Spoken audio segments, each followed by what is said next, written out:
يعني العطاره مليانه كتير، في كزبره وكمون وفلفل وكل حاجه. كزبره من سوق الخضار وقهاوي المطريه لكافيهات زايد ودويتو مع اصاله وابنها اخد العربون. كزبره من سوق الخضار وفرشه ماما جيهان لاعلى مشاهدات وايرادات في السينما، ومن قهاوي المطريه لكافيهات الشيخ زايد وبيوت النجوم. عايش على تيك توك، ومحمد امام وخالد ابن اصاله بقوا اصحابه. عالدغري انا تعبان.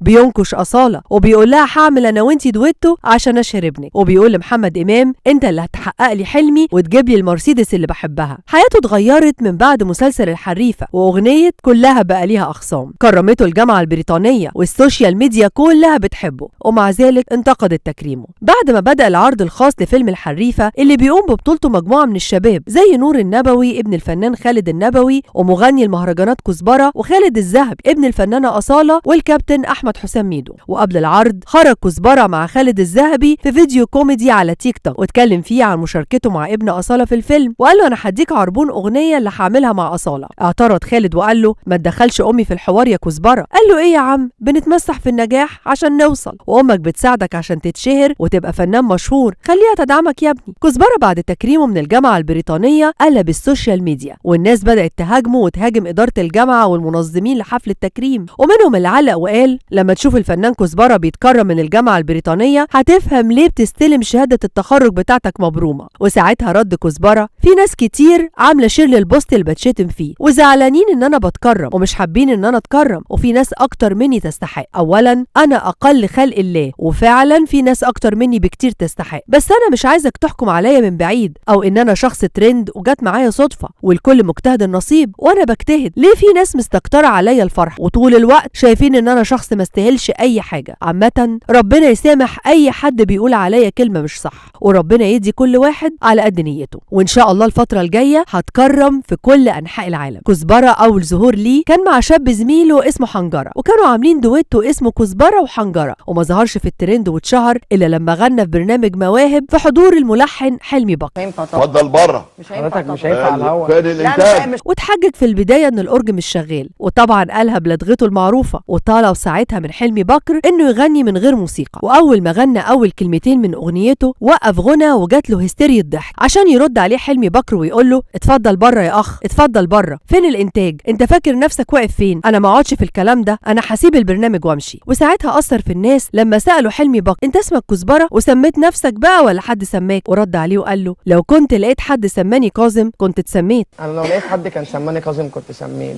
لكن حلمي بكر كمل سخريه منه وقال له العطاره مليانه كتير، وفي كزبره وكمون وفلفل، واحد مسمي نفسه شاكوش والتاني مسمي نفسه كزبره، عشان يرد عليه كزبره ويقول له احنا بنسترزق وبنغني بالحب، والله بالحب. وفي النهايه مستنيين ارائكم وتعليقاتكم في كزبره، هل هو ممثل فعلا ويستحق كل الشهره دي ولا مجرد ظاهره وهينتهي؟